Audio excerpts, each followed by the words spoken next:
我不像他就想着吃。我想看看你的身体。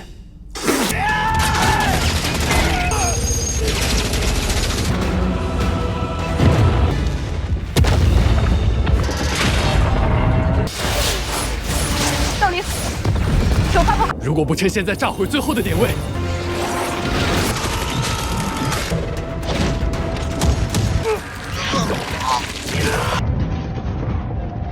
快撤退！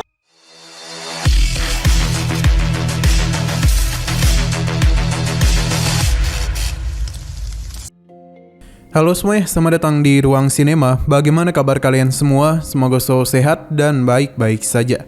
Pada hari ini kita akan kembali melanjutkan series Donghua Spirit Cake season kedua. Kita sudah membahas season pertamanya pada channel Ruang Film 2. Untuk tahu lebih lanjut tentang series itu, kita sarankan untuk nonton season pertamanya dulu. Kita sudah sediakan link season pertama di textbook. Sekarang kita akan melanjutkan episode 10-nya. Setelah pertarungan usai, kita diperlihatkan kelompok bayi yang tengah membawa kelompok Suing ke desa Dragonborn. Namun sebelum itu, kita dibawa ke beberapa waktu sebelumnya, di mana 4277 dikejutkan oleh kedatangan dari Suing. Mereka kembali bertemu setelah kemarin terlibat masalah. 4277 masihlah kesal kepada Suing. 4277 yang masih kesal kepada Suing tidak ada niatan untuk membukakannya pintu. Bahkan dia meminta Suing untuk pergi saja. Namun Suing masih berusaha untuk berbicara kepadanya, sampai akhirnya 4277 membukakan pintu. Tujuan Suing kemari adalah untuk meminta maaf. Ia bahkan memberikan alat komunikator yang dimiliki oleh warga elit supaya mereka berdua dapat berkomunikasi. Hanya saja 4277 masihlah kesal kepada Suing, sampai-sampai dia itu melukai tangannya. Mau tidak mau, 4277 pun mengobati lukanya. Sejak Suing menjadi warga elit itulah pertama kalinya mereka bertengkar. Suing meminta maaf karena bagaimanapun dia memiliki hal yang tidaklah bisa dirinya katakan. 4277 tidaklah mempermasalahkan hal itu. Malahan dialah yang seharusnya meminta maaf karena berkata yang tidak-tidak kepadanya. Bahkan di saat dirinya tahu betapa kerasnya Suing berlatih, 4277 terus mendengar kalau Suing terus dimaki. Jadi dia sempat berpikir andai saja dirinya menjadi warga elit, maka dia mungkin bisa selalu melindungi Suing dari setiap kata-kata jahat yang mengarah kepadanya. 4277 tahu misi Suing selanjutnya, jadi dia berharap kalau Suing dapat kembali hidup-hidup. Karena situasi sudah seperti ini, jadi Suing dan 4277 mulai larut dalam hubungan yang semakin dalam. Hingga mereka berdua pun tidak dapat lagi menahan hawa nafsu duniawi dan mulai proses pengembang biakan. Jika kalian ingat kalau hal ini merupakan hal tabu di mercusuar.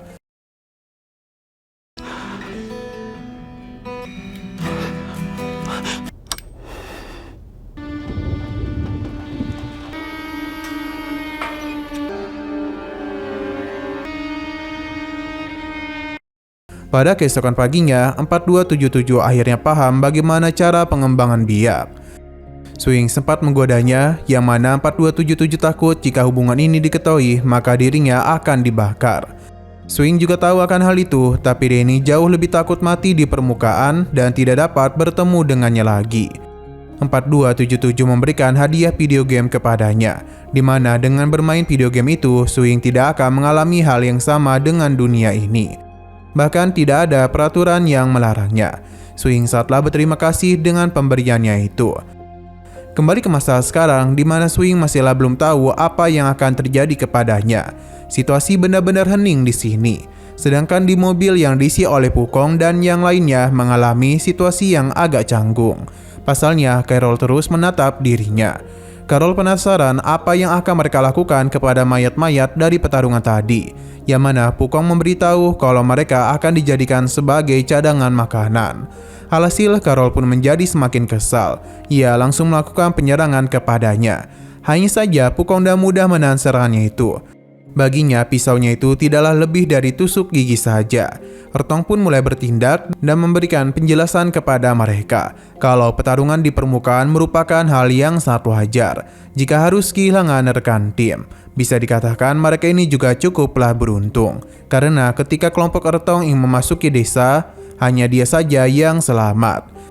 Berhubung pria ini begitu berani kepadanya, Ertong yakin dia akan cocok untuk menjadi prajurit di desa Dragonborn. Kuxing meminta Ertong menggantikan dirinya, di mana ia memberikan pil untuk membantu rekannya itu. Sedangkan untuk Ah Pu, baginya tidaklah cocok untuk menjadi prajurit, dan lebih baik dia itu mati di tangan dirinya daripada dimangsa oleh pelahap.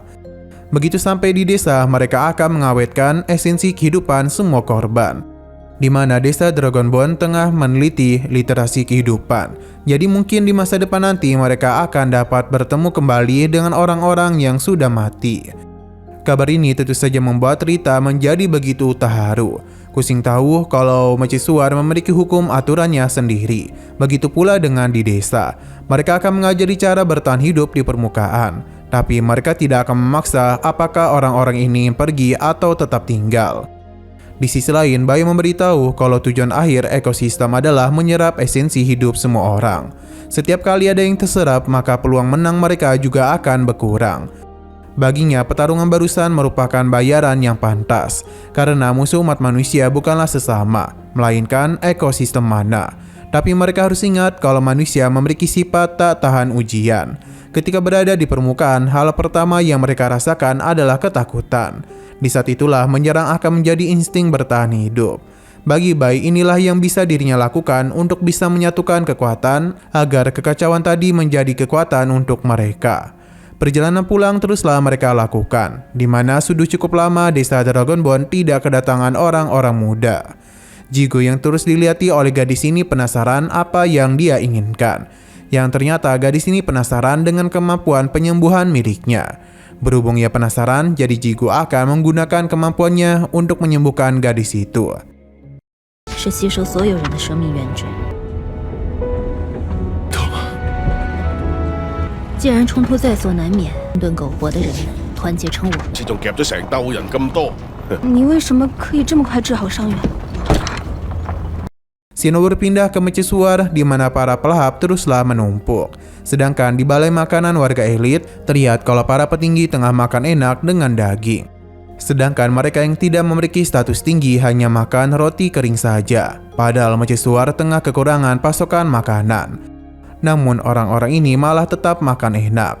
Sebenarnya semua orang sudah tahu dengan apa yang terjadi di bawah mercusuar. Jadi karena itulah mereka terlihat tidak begitu menikmati makanan ini. Sesaat kemudian seorang pria pun datang, di mana dia bernama Lukas. Kedatangan kemari adalah untuk menemui Panglima Sange. Hilda menanyakan apa yang diinginkan oleh Lukas, yang ternyata dia meminta untuk dimutasi ke kendali penerbangan divisi pengasuhan anak, atau dimanapun boleh asalkan tidak di sini. Karena bagaimanapun Lukas sangatlah ketakutan setelah melihat apa yang terjadi di bawah sana. Sebagai pasukan penjaga kota, mereka tidaklah pernah sekalipun melawan satu pelahap. Apalagi dengan jumlah sebanyak ini. Lukas terus dihantui oleh ketakutan, sampai-sampai membuatnya bisa membayangkan kalau gigi tajam dari pelahap itu akan merobek tubuhnya. Sayang sekali tidak ada yang mau mendengarkan apa yang Lukas katakan. Pasalnya mereka itu hanya fokus makan saja. Sampai pada akhirnya Lukas pun pergi ke dapur untuk mencari sesuatu yang adalah sebuah pisau. Dengan rasa ketakutan yang begitu besar, Lukas langsung saja memilih untuk memotong tangannya sendiri. Suara itu dapat didengar oleh semua orang. Hanya saja mereka tetap memilih untuk makan dan tidaklah terlalu peduli dengan suara itu. Berhubung kondisinya sudah seperti ini, maka Lukas tidak akan dapat bertarung. Jadi Sange harus membiarkan dirinya. Lukas sepertinya sudah benar-benar frustasi dengan situasi mereka saat ini. Dirinya bahkan mencoba memohon kepada Sange untuk membiarkan dirinya keluar dari pasukan pertahanan kota. Hanya saja Sange memintanya untuk ke ruang medis, karena Sange tidak ada niatan untuk mengeluarkannya dari pasukan pertahanan.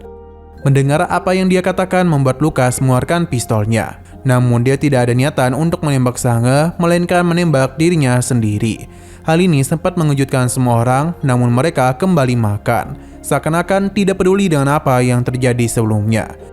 Namun bisa terlihat kalau selain Sange, para bawahannya menjadi begitu tegang.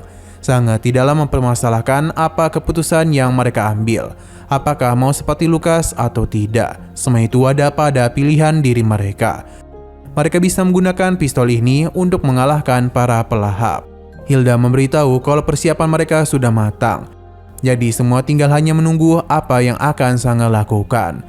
Hilda ingin mereka makan stik setiap hari jika berhasil mengusir para pelahap. Sange setuju dengan apa yang dia katakan. sangat tidak lama mempermasalahkan permintaannya, sedangkan bawahan lainnya meminta untuk menggantikan posisi Sange jika dia itu gugur.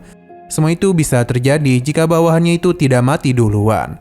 Sedangkan pria bernama Orlan ingin melihat tubuh Hilda. Hal ini tentu mengejutkan semua orang. Hilda setuju, bahkan ia tidak hanya akan melihatkannya saja, namun mereka berdua akan bertemu di Balai Pajar. Dengan kata lain, Hilda mempersilahkan Orlan untuk berkembang biak bersamanya. Ini pun membuat Orlan bersemangat, karena bagaimanapun mereka harus melindungi mercusuar. 风险点我出，我不像他就想着吃。我想看看你的身体。打完仗，晨曦大厅见。为了灯塔而战！ Sim berpindah ke Jianan yang pergi ke ruang arsip. Ini bukanlah ruang arsip sembarangan, namun layaknya seperti ruang penelitian. Di sini Jianan pun melihat AI yang diciptakan oleh ayah Bayuki. Sesaat kemudian, seorang pria tua pun datang di mana dia adalah Flein. Sejak kedatangan Jianan kemari, ia sudah tahu kalau dia adalah putri Morgan dan Mavis, karena wajah Jianan yang begitu mirip dengan ibunya. Dia yakin Morgan sepertinya sulit untuk bisa melihatnya. Bagi Jianan, Flein sama sekali tidaklah berubah seperti dulu karena memiliki bacotan yang sama. Tujuan Jianan kemari adalah meminta bantuan untuk bisa mengatasi masalah Kloto. Sebenarnya sudah cukup lama Flein memberitahu hal itu, namun Morgan malah menentang penelitiannya. Jianan memberitahu mengenai situasi mercusuar saat ini. Jika Kloto tidak kunjung dinyalakan, maka kesempatan hidup mereka sangatlah rendah. Bagi Flein, Morgan pasti sudah gila karena menyerahkan mercusuar kepada anak-anaknya. Padahal dia itu sangatlah mengandalkan Mark. Jianan tidak membahas hal itu karena Flein harus membantunya. Flein dapat membantu mereka, namun ada 3 syarat yang harus dia penuhi. Pertama, Morgan harus datang untuk meminta maaf kepadanya. Kedua, Charles harus turun tangan dari jabatannya, karena dialah yang akan menjadi penguasa kota. Dan yang ketiga, Jianan harus menemani dirinya ke Balai Pajar untuk menjalankan tugas pengembangbiakan. Jianan justru tertawa karena saat ini ayahnya bahkan tidak dapat mengenali siapapun. Kedua, jika Flein menjadi penguasa kota, maka dia boleh meminta kepada Charles. Sedangkan syarat yang ketiga, usia Flein sudah melewati batas untuk memasuki ruangan Pajar. Flein pun kesal dan memintanya untuk pergi dari tempat ini. Namun Jianan ingin Flein mengambil kesempatan yang dia berikan, sebab ia sudah tahu berapa lama dia melakukan penelitian. Jika Flein setuju, maka Jianan akan langsung membebaskannya. Bahkan dia akan menjadi bahan uji coba untuk Flein. Sebelum Jianan pergi, Flein memberitahu kalau kunci atas ketidakcocokan sinyal karena disebabkan oleh binatang belakang. Dan Jianan juga harus memasukkan spora di otaknya. Jadi apakah dia itu yang melakukan hal itu? Jianan sama sekali tidaklah keberatan. 我现在给你这个机会。谁来做手术者，没人会。等等，需要在你脑中植入孢子病毒。 Xiao berpindah ke sisi luar di mana terlihat kalau para pasukan sudah bersiap. Mereka pun melihat para pelahap yang terus menumpuk agar bisa mencapai mercusuar. Para pasukan kota sudah siap untuk melakukan pertarungan kepada para pelahap itu. Semakin dekat para pelahap ke titik rendah mercusuar bagaikan ancaman yang tengah mendekati jantung mereka. Sange meminta untuk tetap tenang, namun semua itu tidaklah semudah yang dikira karena para pasukannya begitu tegang. Sampai akhirnya ada satu pelahap yang dapat menaiki titik rendah mercusuar. Dan begini dia pun telah berhasil menjadi jembatan penghubung. Pelahap yang begitu banyak pun mulai menaiki mercusuar. Sange tengah menunggu waktu yang tepat supaya para pelahap bisa naik dalam jumlah yang banyak. Hingga pada akhirnya para pelahap yang berada di jaring kawat pun harus tersengat oleh aliran listrik. Semua pasukan merasa senang, tapi Hilda meminta untuk tidak puas dulu. Pasalnya ini semua hanya akan mengulur waktu saja, karena bagaimanapun daya mercusuar tidaklah cukup untuk kembali menyalakan jaringan listrik. Jadi satu-satunya yang bisa mereka lakukan adalah bertarung secara langsung. Orlan dan Sange akan membawa pasukan mereka. Terlihat ada pelahap yang memiliki asam kuat di sini, yang mana kawat ini bisa saja dia lelehkan dengan mudah. Hanya saja Sange bersama para pasukannya tidak akan membiarkan hal itu terjadi. Begitu banyak serangan yang telah dilakukan, tapi belum dapat menumbangkan para pelahap yang datang dalam jumlah yang banyak. Maka karena itulah bom pun dikeluarkan, dan jaring logam yang sebelumnya digunakan akan mereka jatuhkan, karena bagaimanapun hal itu akan menahan para pelahap yang berkumpul. Bom yang sebelumnya dipasang pun segera diledakkan, yang seketika saja begitu banyak pelahap menjadi korban. Ledakan itu sangatlah besar, jadi seharusnya akan memberikan waktu mereka untuk sementara waktu. Sayang sekali ini tidaklah seindah apa yang dikira. Pasalnya ada pelahap besar yang bersembunyi di dalam kerumunan itu. Serang balasan kembali dilakukan, bahkan binatang rahang ganda akan menjadi jalan untuk pelahap menaiki mercusuar lagi. Ini tentu saja tidaklah diduga oleh pasukan pertahanan kota. Dengan serangan lanjutan sebanyak itu, maka Hilda takut pertarungan akan dimenangkan oleh pelahap. Setidaknya mereka harus menemukan titik penyangga kawanan pelahap. Para pasukan akan mendengarkan rencana yang Hilda miliki. Karena para pelahap menumpuk layaknya gunung merecut, maka berdasarkan radarnya, binatang rahang ganda adalah penyangga utamanya. Maka mereka akan melakukan penyerangan pada sendi kakinya untuk mencari celah agar dapat menyerang bagian lainnya. Tapi titik ini terlalu dalam, bahkan misil mereka hanya tersisa 15 saja. Sangat paham, jadi dia bersama anggotanya akan menggunakan sebuah cara agar tidak membuangkan misil terlalu banyak. Serangan pun dilakukan sesuai dengan titik yang telah ditentukan oleh Hilda. Sejauh ini target serangan telah mengenai sasaran. Di saat sebuah lubang telah terbuka, sayang sekali misi terakhir mereka tidaklah meledak, yang mana hal itu membuat mereka pun kesal. Namun tiba-tiba saja ada mecha yang meninggalkan posisinya. Sange memintanya untuk berhenti, namun Orlan memilih untuk mengorbankan dirinya agar bisa menyelesaikan penyerangan ini. Karena bagaimanapun dia tidak ingin rencana mereka gagal. Hilda tentu saja kesal karena bagaimanapun dia sangat mencintai Orlan. Orlan pun meminta maaf karena tidak dapat menepati janji mereka. Ia hanya bisa berharap kalau Hilda hidup jauh lebih bahagia. Orlan pun segera masuk ke dalam lubang untuk bisa meledakkan dirinya dan menghancurkan formasi pelahap.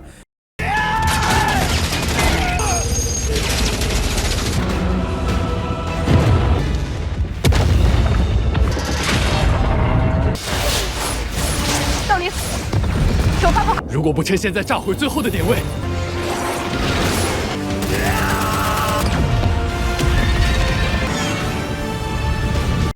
Semua ini dilakukan demi mercusuar. Pengorbanan Orlan pun tidaklah sia-sia karena pada akhirnya formasi dari pelahap berhasil dihancurkan. Para pejuang pun bersorak untuk menghormati Orlan. Sedangkan Hilda sangatlah sedih karena bagaimanapun dia harus kehilangan orang yang dia cintai.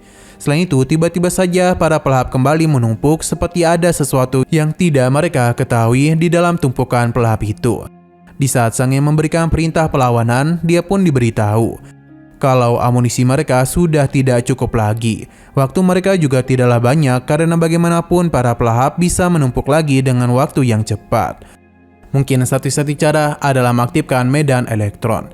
Sange pun dibuat bingung harus mengambil keputusan yang apa, di mana dia pun segera menghubungi Charles untuk dapat menggunakan meriam elektromagnetik. Dengan begitulah mereka yakin gunung pelahap ini dapat dihancurkan. Tapi Charles tidak bisa melakukan hal itu, karena ini bukanlah waktu yang tepat. Sange pun bingung harus berbuat apa karena bagaimanapun izinnya ada pada Charles. Bahkan dia kesal karena sudah ada begitu banyak korban untuk bisa melindungi tempat ini. Alasan Charles tidak bisa menggunakan hal itu karena meriam elektron akan menghancurkan banyak energi yang menyebabkan mercusuar dalam bahaya. Mereka harus menunggu Kloto bisa digunakan karena dan begitulah mereka dapat menggunakan energi lagi. Charles tidak bisa menaruh harapan kepadanya. Sange pun semakin kesal saja dengan keputusan Charles. Sedangkan Hilda sadar kalau kamera di belakang tidaklah berfungsi. Pemeriksaan pun dilakukan di mana ternyata ada begitu banyak pelahap yang bersembunyi di bawah kabin. Para pelahap yang bersembunyi pun segera melakukan penyerangan, di mana para pasukan kota yang tidak banyak memiliki pengalaman harus bertarung menghadapi begitu banyak pelahap. Untung saja Sange memberikan perintah untuk membentuk pertahanan, karena dan begitulah mereka dapat mengatasi beberapa pelahap yang datang kemari. Sayang sekali pertarungan ini benar-benar tidaklah seimbang. Hilda menyarankan untuk mundur, tapi jika semua ini dilakukan maka mereka akan kehilangan tempat itu. Hingga akhirnya Hilda pun menyadarkan Sange kalau sudah tidak ada lagi yang bisa mereka lindungi di tempat ini. Seketika saja Sange pun mulai sadar kalau mereka telah kalah telak dalam pertarungan itu. Hilda meminta semua orang untuk mundur. Namun ketika dia terus memberikan perintah, tiba-tiba saja dirinya ditembak dari belakang oleh pria bernama Ned.